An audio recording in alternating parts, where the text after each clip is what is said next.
What's going on, everyone?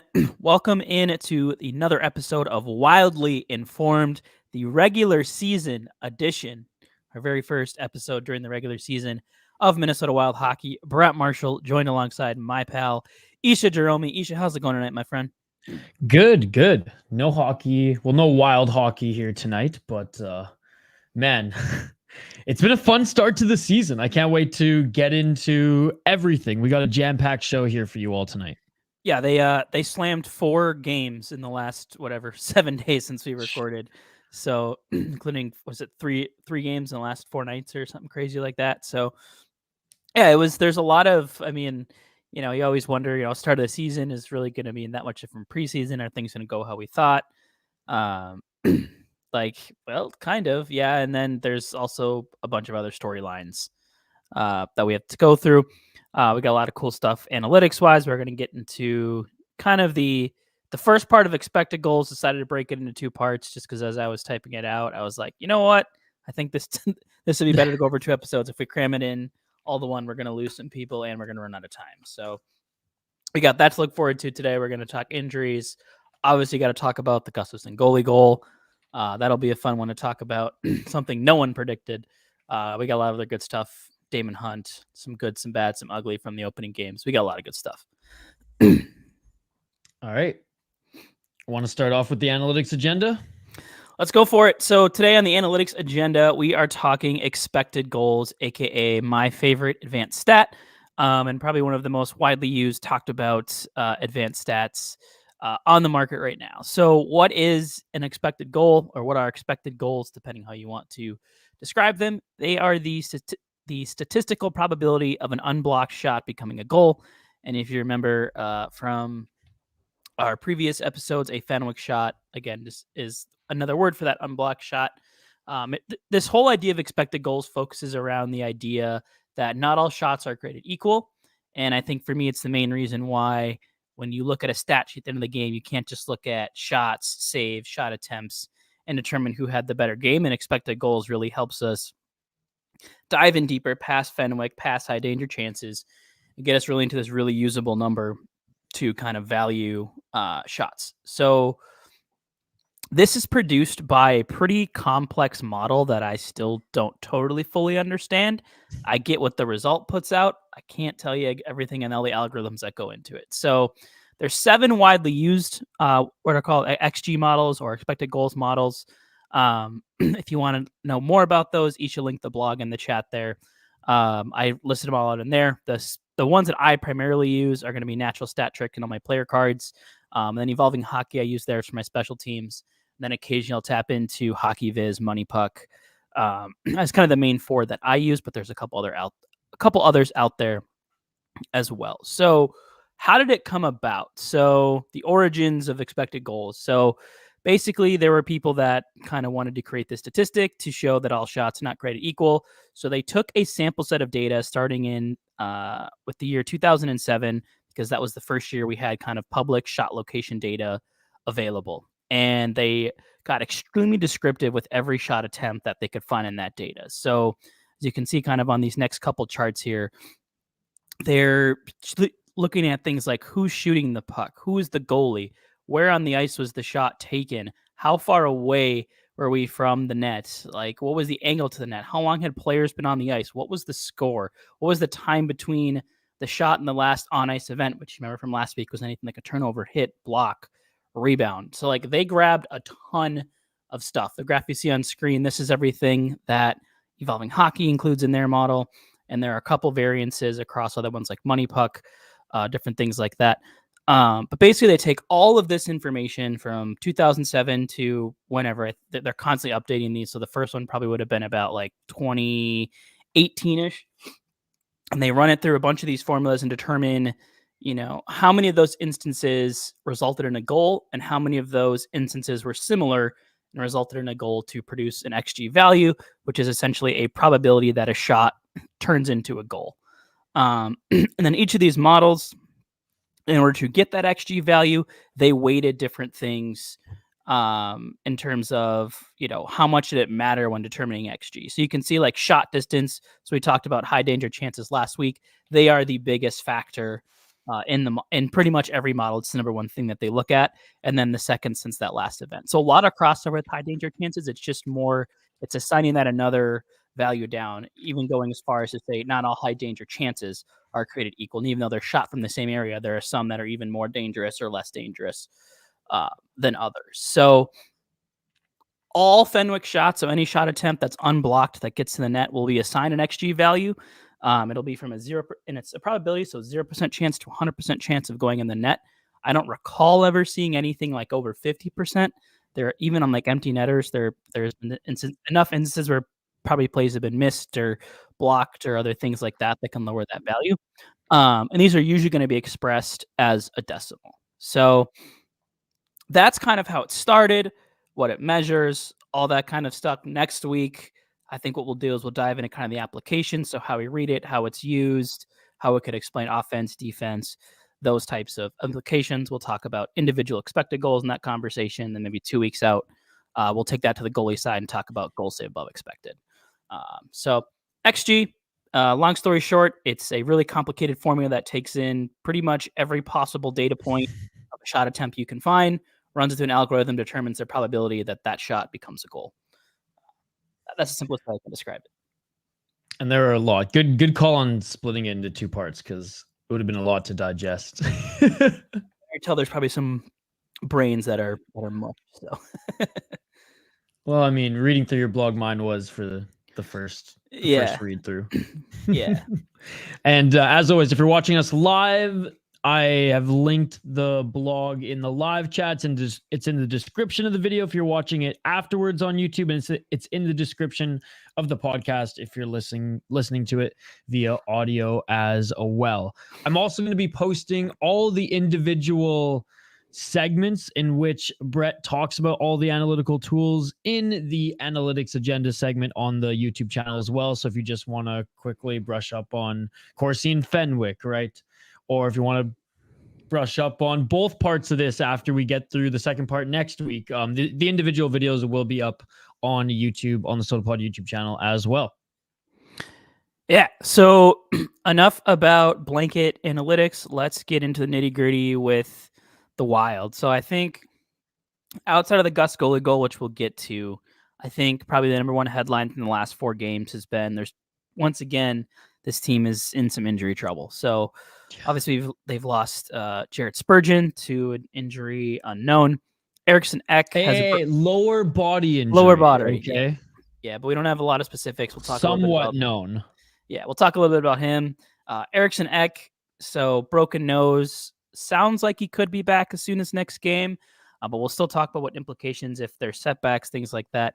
And then Marcus Johansson, which sounds it's more like a day-to-day thing, not a huge long-term, but again, 2 really key players on defense and 2 guys that are key to doing all the things the Wild do well, which is playing defense, getting offense, going at the other end of the ice. So I wanted to start with kind of Joel Eriksson Ek. So obviously, I think even from the eye test, you've seen his presence be missed quite a bit. I mean, it doesn't feel like there's those flurries out in front of the net, whether it's 5-on-5 or on the power. Just the second line has been night and day.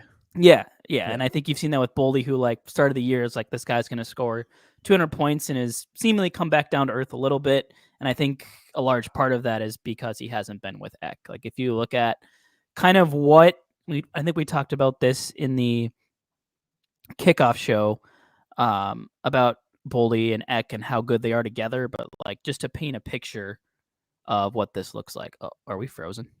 I can still hear you. There we go. I'm frozen. Okay. But if you could still hear me, that's fine. Just stare at the frozen picture of my face. So, so there's a chart here I put together here of just kind of what Boldy has done with Ek and what Boldy has done without Ek going back to 2021, Boldy's rookie year, I believe. That's just when I pulled this data set from. So pretty little bit of a disparity in time on ice. He spent just over 1,000 minutes with Ek, about 1,600 minutes without Ek. But every stat across the board, his shot share, the goals that the Wild score, the goals the Wild allow, their expected goals, all higher when Joel Eriksson Ek is with Boldy. We've seen that, some of that dip come across. So not to say Boldy's numbers without Ek are still quite good, like still a 53.5 XG share, still above a 50% Corsi share, still scoring more than he gets scored on, but like it goes from like really good to elite when those two are together. And we've seen now the Wild have heavily leaned on kind of that Rossi, Kaprizov, Zuccarello line to deliver most of the offense, and everyone else is just trying to keep the puck out of the net, which so far it's working, but I'm not sure how sustainable it really is. Right. Like in the home opener, you could really see that second line just work so well together. Even Johansson was buzzing, and yeah, with losing Eck it was huge because even though Hartman was part of the equation for a little bit, it just wasn't clicking. Now Boldy himself, like what put it this way, it wasn't like the three players were playing poorly. It just didn't have that magic that it had that when they were together. Yeah, and I think, it's you look at Boldy too. I mean, he starts the year with Eck and Johansson, and now in game 4, he's with Hartman and Ogren. Like, yeah, it's like already there's no way to form any chemistry when there seemingly was. And again, it's not the coaching staff's fault. It's this damn injury bug that seems to hit the Minnesota Wild every start to the year, or at least in recent years. Yeah, I'm gonna give my browser a quick refresh, see if we can unfreeze me. So okay. One sec. As Brett's refreshing here, I'm actually gonna bring up those Boldy stats that he was talking about with Eck.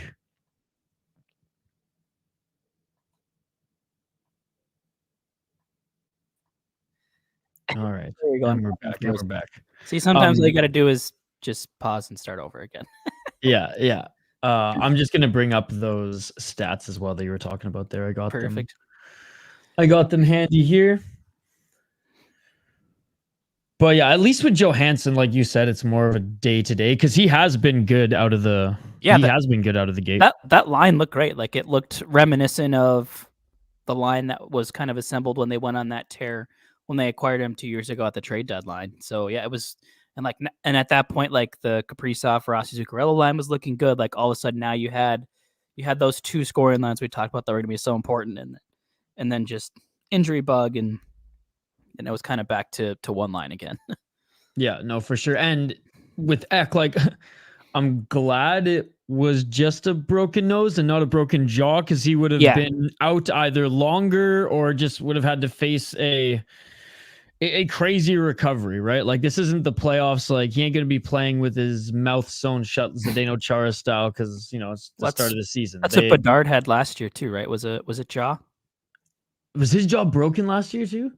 I think that's why he missed time, because he came back with the bubble. I don't think it was nose. It was something with his mouth, I think. Regardless, jaw, you're going to be out longer than nose. Yeah, so. Like you're looking like 15, 20 games, which early in the year, this team cannot afford to not have him for those. So glad they gave him the extra day of rest, and now he's got whatever, it's 3 more days now until they play Saturday night. So, and it sounds like they're confident he'll make that trip. But I think there was something with breaking your nose and the way the pressure and the airplane kind of like affect everything, cause like swelling and things like that, from my very limited knowledge of it. But there's like medical reasons not to fly when you have like a broken nose. Hey, the Wild played physical against Winnipeg even without him though. That was a good game. Like other than like I would say like the first 5 minutes it was like a little sloppy on both ends, but then like the rest of the first period was awesome. It was like both teams are physical. Both teams set up nicely in the offensive zone, removing the puck nicely, getting some nice plays going, getting some nice shots going. Second period, Wild slow down a little bit, but are still really physical and overall good defensively, I thought. Gustafsson was incredible in that game.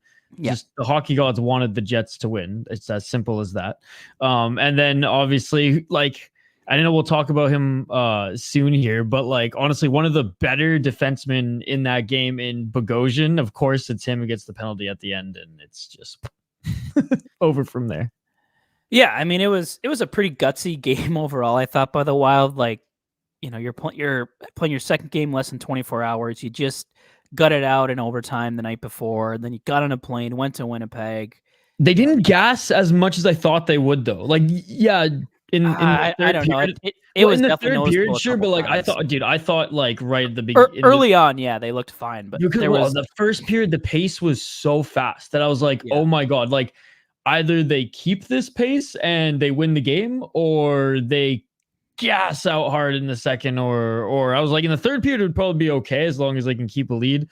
And it was like, yeah, you could see it like halfway through the second where they were starting to slow down, but they maintained a good enough tank there where they could at least go, to the end and get a point.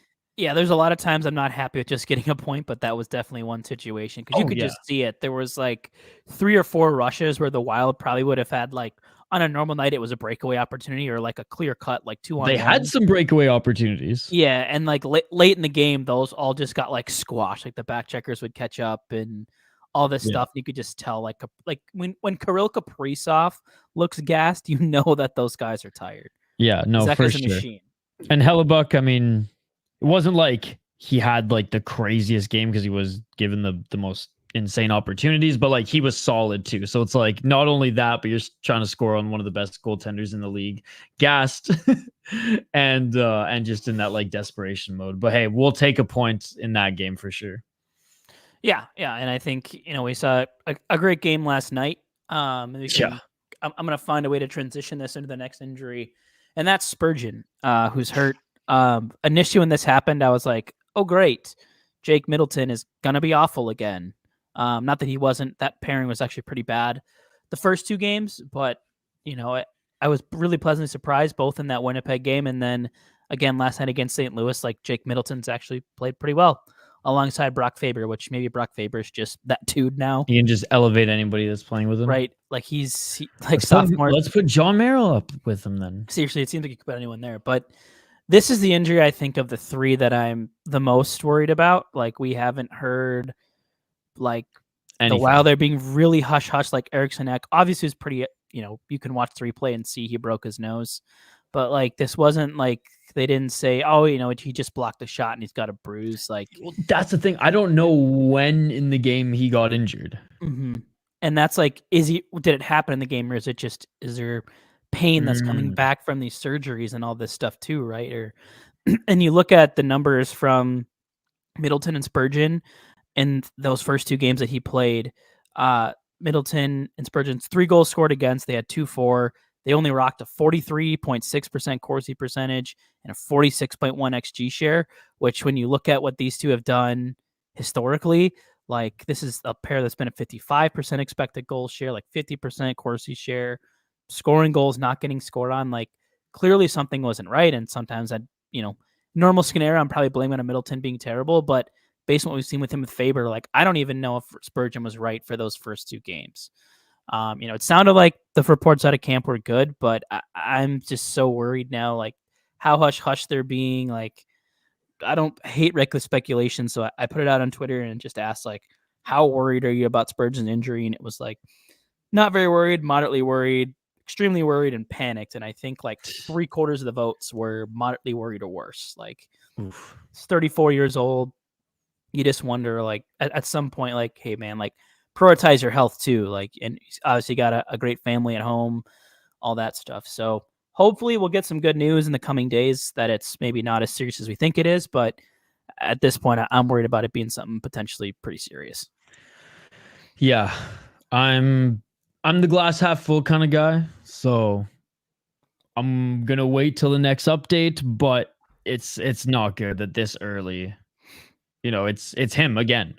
And it was a tough year last year recovering from, 2 just major injuries, both at the same time, where you would take this amount of time to recover from one of those, let alone 2, right? So it's just taxing on the body as well. And like you go under the knife, that's straight up putting your body through more trauma. And these guys go through physical trauma all the time playing this game, and in a grueling season, no less, of 82 games.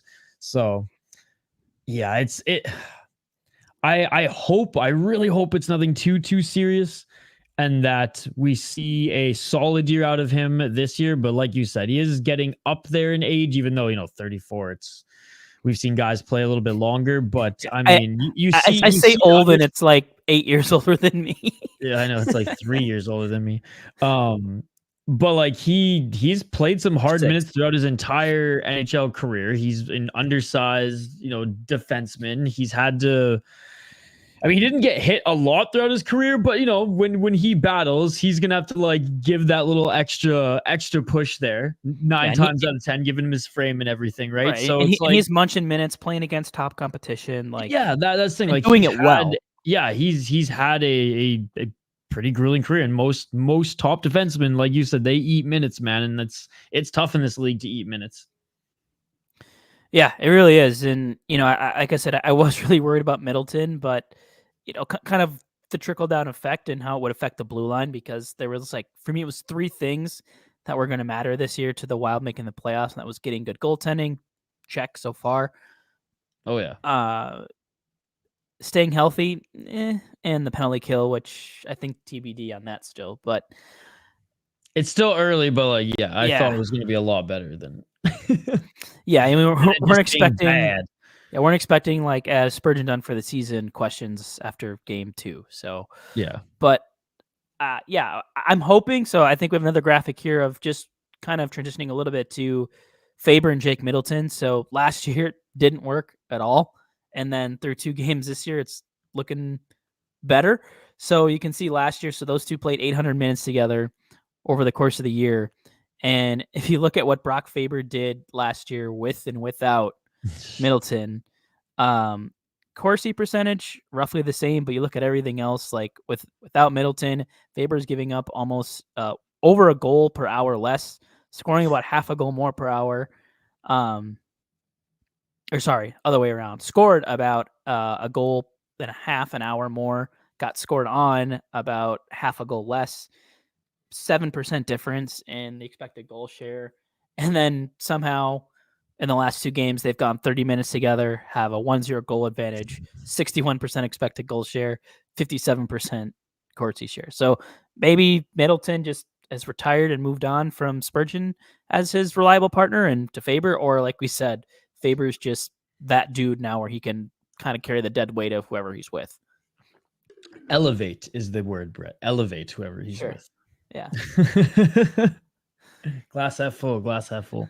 Yeah. So I think there's a lot of moving parts, and I think we'll get into this in the next segment, like with how the other 2 pairings pair out, or if they keep rolling with 7D for them in the meantime. But you know, I think for now that's the pair that sticks, and the other 4 guys might need to be juggled around a little bit. No, I agree.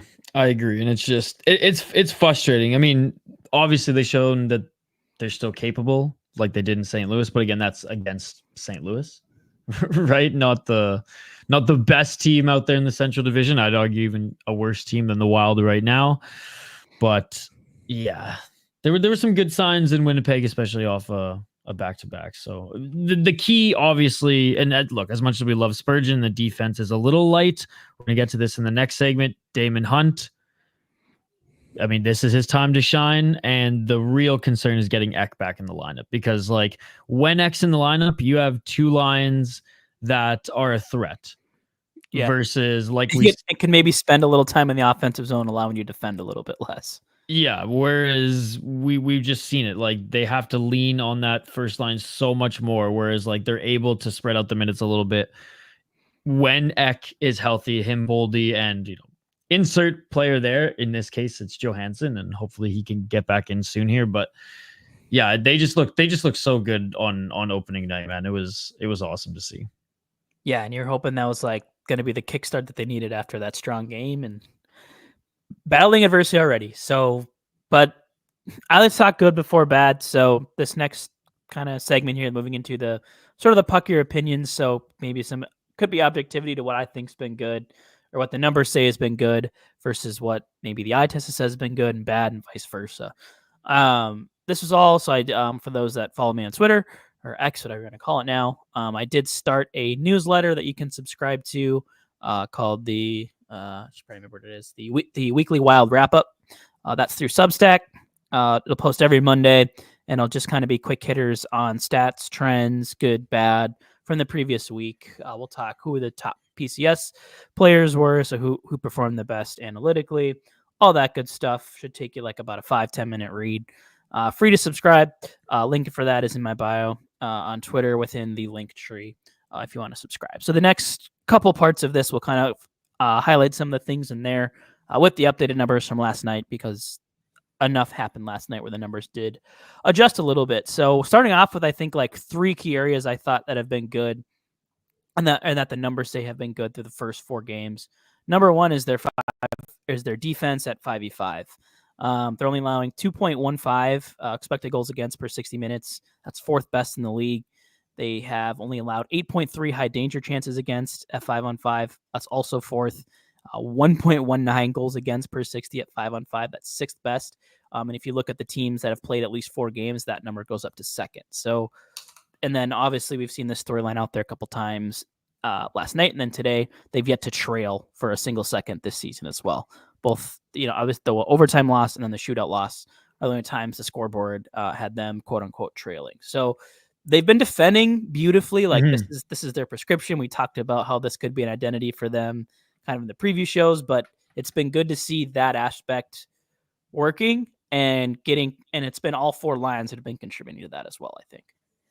Yeah, they've been physical as well, but not like their wires haven't been crossing. They've been physical, finishing their checks when needed, and doing a really good job of separating the man from the puck. Huznadinov in particular. Not only can this guy win face-off after face-off after face-off, he's so good at going in there and battling. Somewhere, something where Ogren was struggling. I don't even want to say struggling with, but just was where Ogren wasn't winning the battles in his first look this season.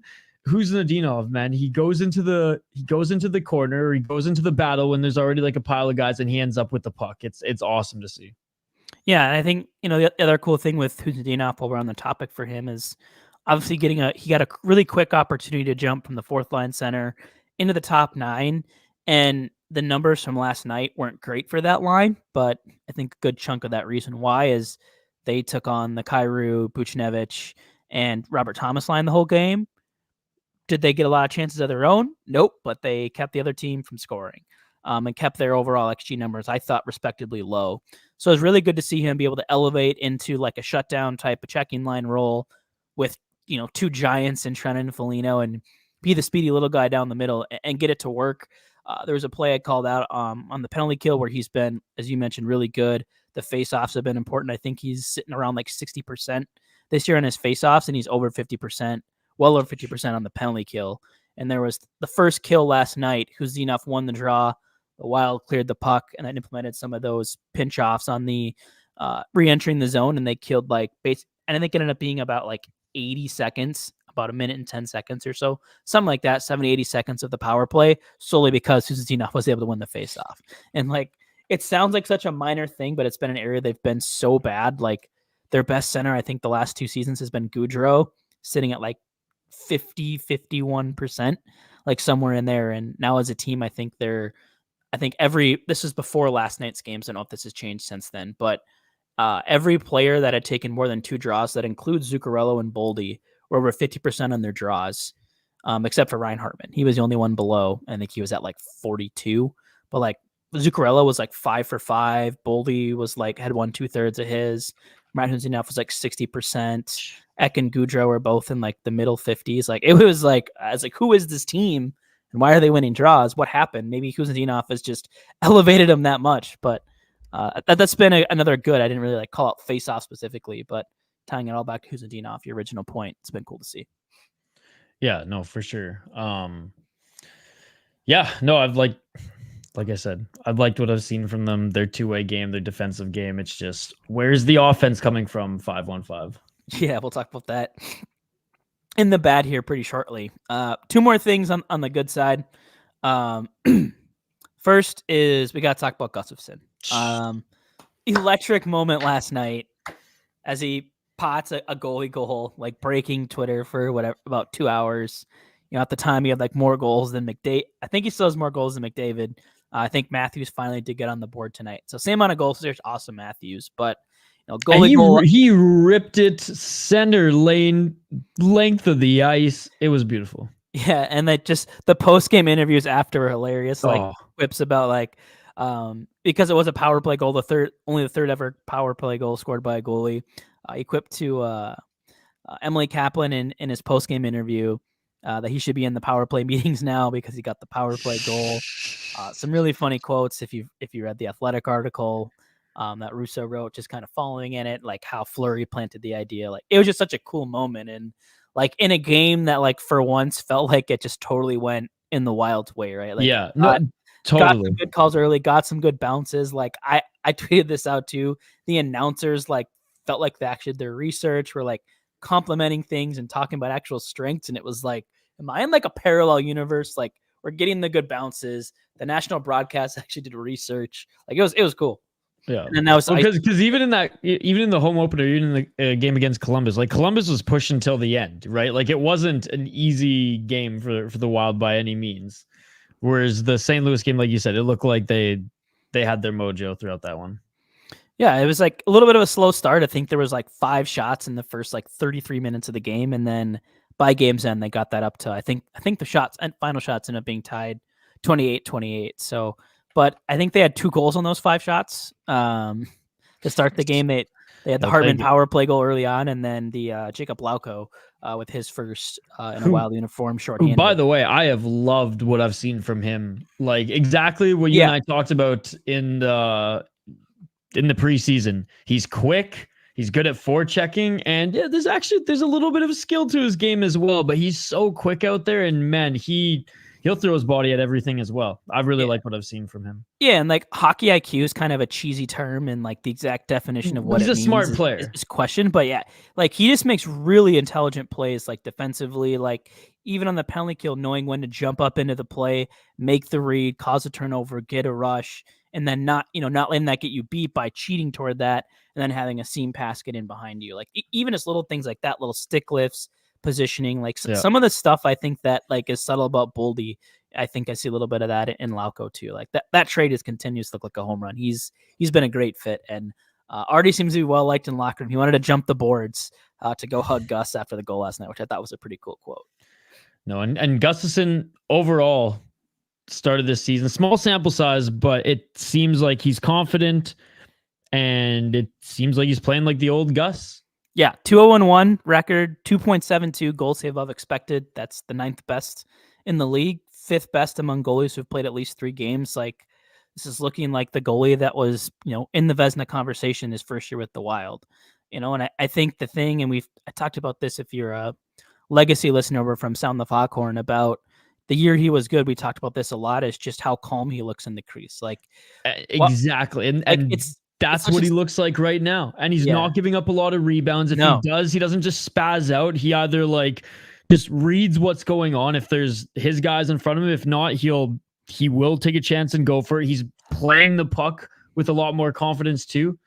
It's exactly that. Yeah, it's like the definition of dialed in. It's just what he looks like every game. Like he just looks like his head's in it. He wants to feel the puck early, make that big save, and like this hasn't been like easy games either. We talked earlier like how big he came up in the Winnipeg game to save that. He had some huge saves last night. That cross crease pass on the power play where I think it was on the power play, where he went like backdoor and like made a huge pad save, like all that stuff. But just looks so calm, collected, and like he even said it himself. This is a quote out of The Athletic. He said, "I don't think I do anything special out there. I'm not flashy. Obviously, I make some bigger saves, but that's usually when you're out of position. I just try to be in the right position most of the time and make boring saves, and I think that's what's been working very good so far." Like he even knows it. Like it's cool to see. Like he understands. Hey, when I'm making the boring saves, I'm in position. That's when I'm at my best. So. Yeah, because did they? Injuries aside, didn't they plan on Wallstedt maybe starting the last game, but just based on how Gustafsson is playing, and then with like cap considerations, he ended up just getting a start? Yeah, I think that's kind of the gist of what happened. I think I don't think the Wild never officially came out and said, "Yep, that was going to be Wallstedt's game," but that's what we heard from Russo, and obviously Russo wouldn't report that if he wasn't hearing it from somewhere. And then as you alluded to, I think the injuries putting up against the cap, needing to have an extra player called up. And the fact that he's been dialed in, as you said. Yeah. And then we talked too, like how close this division has the potential to be in that like 3 to 6 range. So it's, hey, this is a game that, when we look back, we might want to make sure we put our best foot forward and try to win this big divisional game, especially after dropping one to Winnipeg a couple 2 days before, whatever that would have been. Yeah, no, for sure. So I'm excited. I'm excited because I have not flip-flopped, and there's a lot of you. And I've been seeing you on Twitter. I've been seeing you flip-flop on, oh, I want to trade him. I don't want to trade him. I want to trade him. I don't want to trade him. I've been saying for the longest time, man, like it's going to be easier if he just pans out to be the 1A or 1B next year during Jesper Wallstedt's full season. And it would have been this year if Fleury didn't come back. But because Fleury came back and the Wild, you can't say no to Marc-Andre.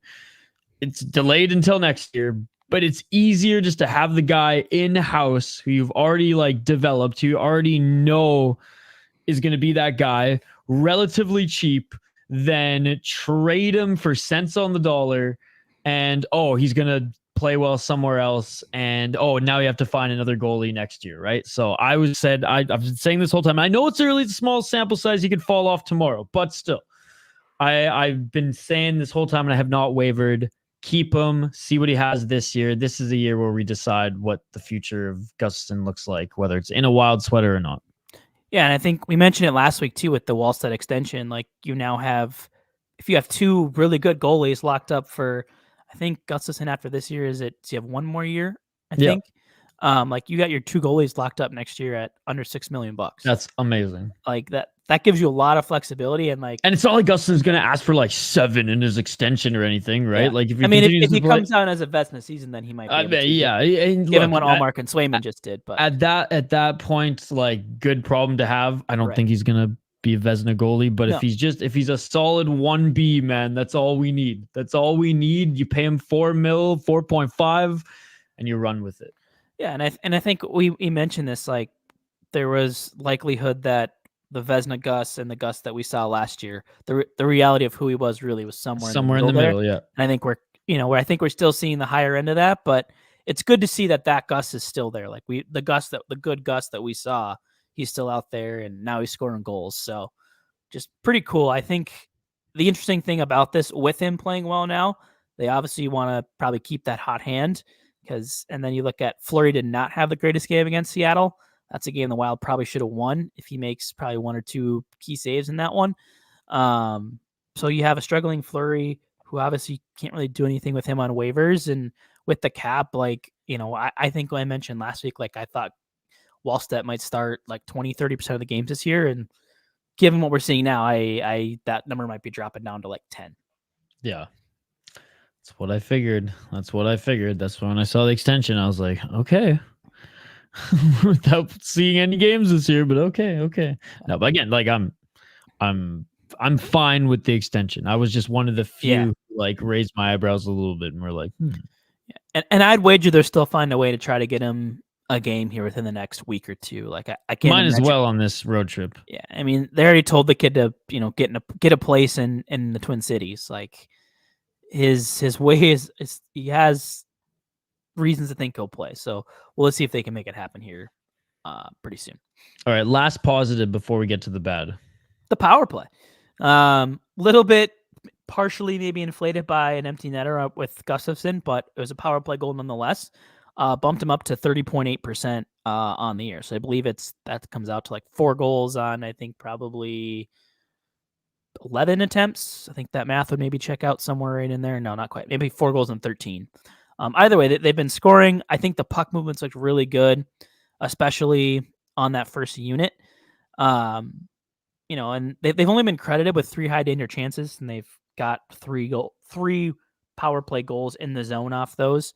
So, and I think the puck movements look good. You have to assume that when Eck comes back, that's only going to get better, his ability to bang pucks in. So it was a strength of theirs last year. I think it was top 10 in the league. I don't know if that got talked about much, but it was very good last year under the new coach and the new systems. And I think it's good to see them getting off to a good start because they've had some big goals, and that may have, they're kind of propelling this pretty stagnant 5v5 attack by getting some contributions and being able to swing momentum on the power play.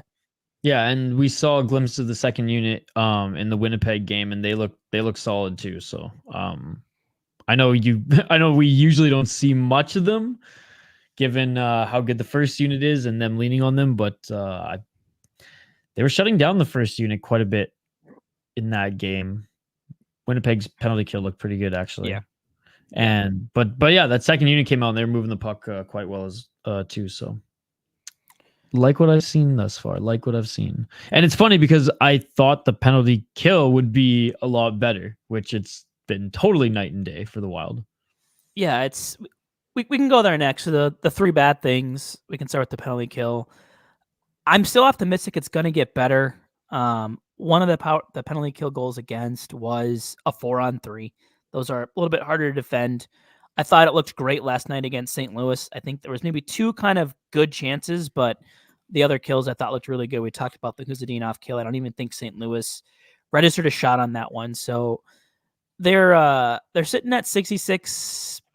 Killed 2/3 of their penalties. I think they're 6 out of 9 on the kill. So, one more kill, that's up to 70.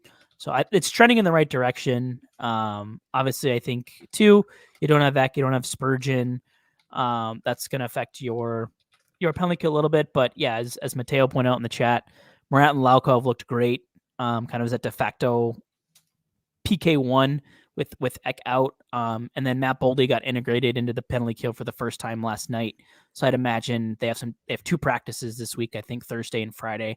I'd imagine he'll continue to get work there. And, I think you get Eck back, you integrate Boldy, you now have 2 probably really good units. I would assume they'll probably keep those 2 together given just their chemistry. So, have Eck, Boldy, and then Morant and Lauko as your top 2 killing units. I think that's a lot stronger than what they've had previously. Guys that can win draws, guys that know the game, can make smart plays, and, heck, can maybe even score some shorthanded goals as we saw last night. Yeah, I've wanted to see a little bit more from, I guess, Lauko on the PK because that's something I expected of him there. But again, I like the Murat's winning draws. We talked about that in the opening segment as well. I am also optimistic moving forward. Everything right now is like I'm taking with a grain of salt because small sample size. Exactly. And also the fact that Spurgeon's gone. Spurgeon's gone, and we don't know when he's coming back. And there's already a shakeup with the pairings, which we were hoping to have some stability. So I have to say I haven't been impressed, obviously, and I've been a little, like I said, it's been eye rolling and just kind of ironic that the power play has been good. We can't have everything work out here in Minnesota. It's one or the other right now, but it's still very early, and I have high hopes for this group, who've been playing really good defensively. Like I said, especially the bottom 6, 5-on-5. Yeah, it should translate. It should translate. Yeah, and I think the other reason why I'm not quite as worried, one, they're pretty much working a brand new system with pretty much all new players up front. And I think that's going to take a little bit of time to integrate. Obviously, you can practice it all you want against your own power play, but when it's out against, other power plays, there's some adjustments you're going to have to make. You're going to get used to that chemistry, the new systems, all those types of things. So I think that's trending in the right direction. And, and then, also, like I said, sample size, things like that. I think it'll get better. And it feels like the things that routinely led to goals last year, it feels like at least the goals they've allowed so far haven't been for a lot of those same reasons. Like the goals it's more of like they found one breakdown, one little slip up here. It's not like, nope, for that entire kill, the defense wasn't covering the guy out front again. Or nope, they let him seam pass for the whole power play. Like that stuff feels like it's been dialed back. There's been really good in the St. Louis game. I talked about that first kill. They were attacking at the blue line and forcing turnovers to kill time. Like all that stuff was great. So you're seeing the things slowly improve now. It's just, can they build on it? Can they improve upon it? Yeah, no, for sure. For sure. But 5-on-5 offense, let's get into that because it's been slim pickings, man. That's what I'm saying. When Eriksson, Johansson, and Boldy are your best line in games, that's good because you got that. That means Kirill Kaprizov isn't just buzzing. He's just not 100% buzzing that night. And he still has however many shots on net and scoring opportunities, right? They need both of those 2 lines to be healthy or they got nothing. Nothing. Yeah, and like this includes, a game and a half or probably not a game and a half, but game and a third of Eck. But yeah, it's been a tough watch to watch this team 5-on-5 right now. Like it is excruciatingly boring hockey. Like it is low danger chances. Like it's a lot of forechecking, a lot of skating in the neutral zone. And that's They because are winning neutral zone battles. Like yeah, they've been dominating the neutral zone, which is like again maybe from someone who is a little bit more of a nerd when I watch this sport. I'm just like I notice those things. I'm like, all right, little things. I like that. I like that. Maybe it's because I do all these podcasts. It's something to note. It's something to note and talk about. right. But yeah, it's not the most exciting as far as like when they get over the blue line that you're banking on seeing some magic and some scoring out there and some nice plays come from every player on every line. It's not happening.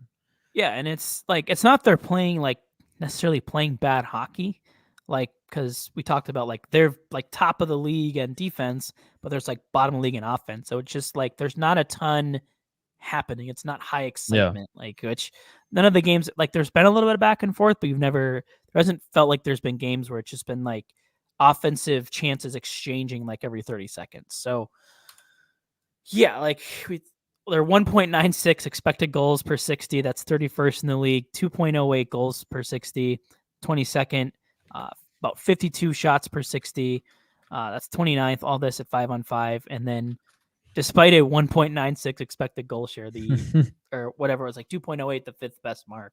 They're sitting at 47.8% holistic XG share with 21st in the league. So a little more middle of the pack, but like they're really good at preventing, but they're just so dry in the offensive zone. I think a big part of that is we haven't seen much from the bottom six. I don't think if you I'm going to exclude Hartman, but at Foligno, Trenin, Kuzmadinov, Lauko, and Goudreau, between the five of them, they're like a -5, I think, and have no 5-on-5 points. Yeah, I've seen flashes from Goudreau. Trenin like is leaving a little bit to be desired right Agreed. now.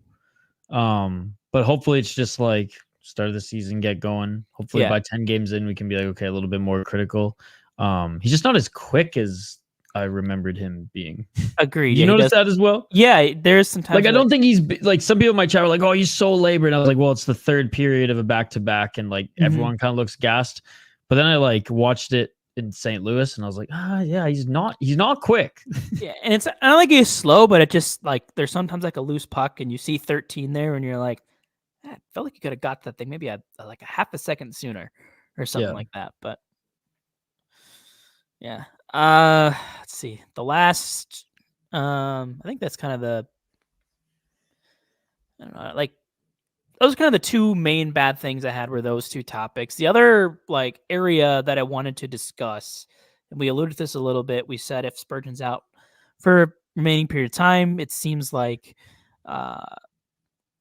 Middleton and Faber is working. So you now have this jumbled mess. Obviously, Brodin is your 3, but who becomes that top 4? So I think they've tried Bogosian there. The results haven't been great next to Brodin for him. The first 2 games were not good. We saw a really good game from Damon Hunt last night. John Merrill, up until last night, had actually been playing pretty decent. Chisholm, we've seen kind of one good game, one bad game. So like kind of 4 guys that to me are all kind of similar in a way. Now it's Bogosian's been eating since Spurgeon's been out though. He's been eating a stupid amount of minutes. Yeah, and it just hasn't looked good for him. Like I said, the Winnipeg game and Columbus, I thought he was good, but he ate a lot less minutes in the Columbus game, and in the Winnipeg game, it was like he was the reason why they went into overtime down a man. So it was like all that good faith kind of just went out the window. Yeah, dead last on the team right now, and 5v5 expected goal share that's at 32.3%. So not great. The Wild are not spending a lot of time in the offensive zone when he's on the ice. They're also getting outshot by 12 shots with him on the ice too. So been a little bit of a struggle for him. He's like you said, he's been asked to take on bigger responsibility. I thought he did okay when he had to do that last year, but I don't know if it's just something with him and Brodin that's not working or just the extra minutes. But I think I've seen enough. I think is it Merrill, Chisholm, or Hunt that you slide up?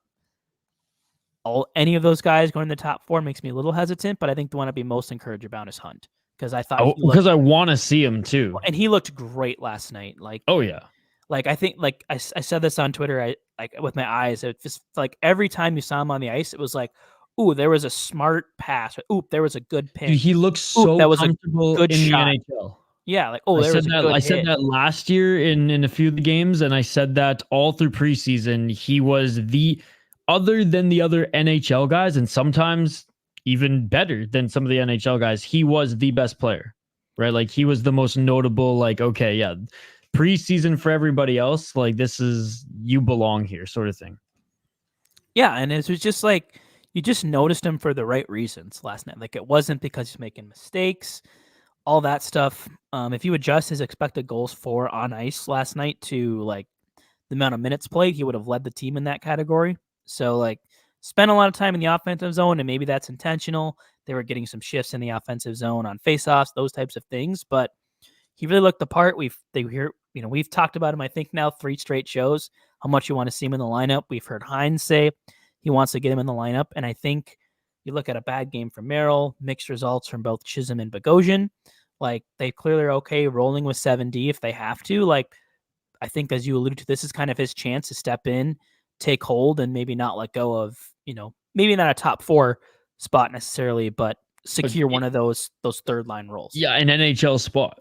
Like, time to make this money, Hunt. Let's go. Yeah, and you can see there in that third box on the left too. Did see 36 seconds of power play last night too, and I know they were kind of late in that game. They were throwing some different names out there, so I don't know if it was on that, but obviously they have enough trust in him to get him out there on the power play for an opportunity. And if Spurgeon's out and Chisholm's not in the lineup, they're maybe looking for someone that can step in to that role. And if they don't see that much difference between Hunt and Chisholm, we've seen Hunt bring some offense before in juniors and even at the Iowa Wild level. So I don't think that's anything to gloss over either, is that he did get a little bit of a look there last night. Well, and I think that's the key word there is trust. And I'm pretty sure he's already built some trust with the coaching staff from his preseason play, from his play just the other night. And yeah, if they continue to feel that way, if he continues to play solid and then even impress at times, then I imagine they're going to reward him if it benefits the team. And it's like I said, it just checks all the boxes. He gets some development time. They might find one of their guys that they move forward with internally that they've developed. And it's at least some prospect that the Wild can develop. It may not have been the one that we thought was going to get more of the time this year, as maybe we thought it was Heider or Ogren coming into the year. But hey, it's someone, and that's a positive, right? That's a positive. Yeah. It's exciting to see like young guys come in, play well. I thought Ogren looked a little shaky in his first game. I thought he looked pretty good. Last night had some good, smart shots. He's a guy that wasn't afraid to put the puck on net, which I think helped early on. And neither has done anything like earth-shattering. Like there hasn't been like a huge deke or a huge hit, or I don't think either of them has a point, anything like that. But they've just looked comfortable and like, yeah, these guys are NHL players. Yeah, like, there's more ceiling there, obviously, but like these guys can play in this league and not have the lights be too bright. No, for sure. And I'm really hoping to see more from Damon Hunt this season. I'm hoping that the Wild feel the same, because I've liked everything that I've seen from him thus far this year. Well, I guess that does it for Puck Your Opinion. I just want to say, Puck Your Opinion. God, I've been waiting all show to play that. That scared the shit out of me. I was not ready for that. Oh, there we go. That's good stuff. Yeah, and then quiet week until we meet next. Just 2 games on the docket. They got Columbus, and then a 5:30 start in Florida on the 22nd, which that's a really early game time. I'll be hosting a watch party for that, by the way, on the channel. Sweet. Yeah. So I think another good test. Columbus probably going to be hungry to get that revenge now on their home ice after getting beat. And then obviously always nice to get a game and see where you stack up against the defending cup champion. So yeah, I'm excited. I'm excited for that one. And like I said, hopefully X back. Hopefully we know what's going on with Spurgeon so they can just plan accordingly. And yeah, excited to see more from Damon Hunt for sure. Yeah, they better. Was reassigned to Iowa today, but I'm wondering if that's more of a paper move to accrue cap space. Yeah, that's what Russo alluded to on Twitter, saying that he's likely going to be back up sooner than later. Yeah, so just accruing cap space, but Yeah, I don't think he hopped on a bus or a plane and went back to Des Moines. At least I don't. 3 goalies. Thank you, Billy Guerin. 3 goalies. Well, we'll see. Hey, if anything, maybe it lit a fire behind Gus, right? And he's just like, I got this guy here who's just going to take my job if I even slip a little bit, so I can't slip. And I have to literally do everything, even score fucking goals. Yeah, I mean, could take this year and could take my job next year. And he's like, no, I don't think so. So, yeah, how many goals are you going to score this year, kid? Yeah, exactly. He's got as many as Kaprizov. Hey, we got Gustafsson with the goal. We just need now Fleury to fight, and it needs to hopefully be against Jordan Binnington. Something about wild goalies in that building, because I think that's where all the Fleury stuff happened too. Was that rink? So something in the air. Fleury, if it's not Binnington, he's gonna get a fight anyways. Because like, if this is his swan song, this is his last year. Like, he wants to fight, so he's going to fight someone. If it's not Binnington, one of these games, he's gonna, I don't know. He's going to have some excuse to go after him. Yeah, like, it didn't have to be like a hard fight. The guys could like whisper in each other's ears like, hey, let's like kind of try to fake this, but put on a show because I'm Marc-Andre Fleury. Like, there would be some guy out there that would do that. Yeah, or Fleury would just be like, yo, just let me get like two punches in and I'll buy you dinner. Yeah, like I could see being like him and Swayman. Oh, yeah. I'm trying to think, are there any other like, I mean, most goalies are psycho, but like psycho enough goalies that would be like, all right, I'll tussle with you, but like, I'm actually gonna go. I'm sure there's a few. Quickly before we hang up the gloves here, guys, and we'll plug Brett's blog here again. Just want to get to a few comments. I bookmarked them from earlier in the show here. Ron saying that he completely stopped following podcasts that are pushing for Philip Gustafsson trade. Well, hey, good thing we're not. So there you go. And he was praising our takes as well. Talked Brian about Damon Hunt. Yeah, I'm glad X sat last night. It gave him 4 more days to heal. He has to be miserable and in some discomfort. Ek is a critical long-term. Spurgeon might be on IR, casualty off and on all season. Agreed. I've broken my nose 4 or 5 times. It's not pleasant. I cannot imagine. Like, I'm a little stuffed up right now and I hate my life. I can't imagine. So the worst was so I mean, this is Minnesota, so you guys can probably empathize, but like in Canada, we have various PE classes will take place just at the rink because there's a rink around, or your high school rink or whatever. And so some PE classes are just like, oh, we're just gonna go and skate for the hour or whatever. So I think this was in like the 5th or 6th grade, but me and this other kid got in like a little bit of a tussle, and I slipped and he pushed my head into the ice and completely shattered. And my mom, as punishment for fighting in school, even though that wasn't really a fight, it was more of a slip. She made me go back to class at the end of the day with this like headgear thing holding my nose. It was like the most embarrassing thing ever. But like, I learned my lesson, which is don't fight in school, and don't lose the fight if you're going to fight in school, because then you end up with a broken nose headgear. But anyways, yeah, breaking your nose sucks. On a basic level, could that just be Faber having to face even more tough competition without Spurgeon splitting the load? I think this was in response to talk about the splits with Middleton and without him. I think that's part of it, but to me, like, the dip is so significant. Like, you're talking like a goal more per hour. Like, you're talking 7% difference in expected goal share. Like, that's a pretty big gap to me. Like, big enough to the point where I think, Middleton was dragging him down a little bit. Like, you could also argue like maybe he's helped a little bit playing with Brodin, which I think is true, but to me, there's enough of disparity there. Like, does it have some impact? Yes, but I think it was more Middleton than the competition elevating. And finally, last one from Mateo here. Also, I've deduced the problem with Chisholm.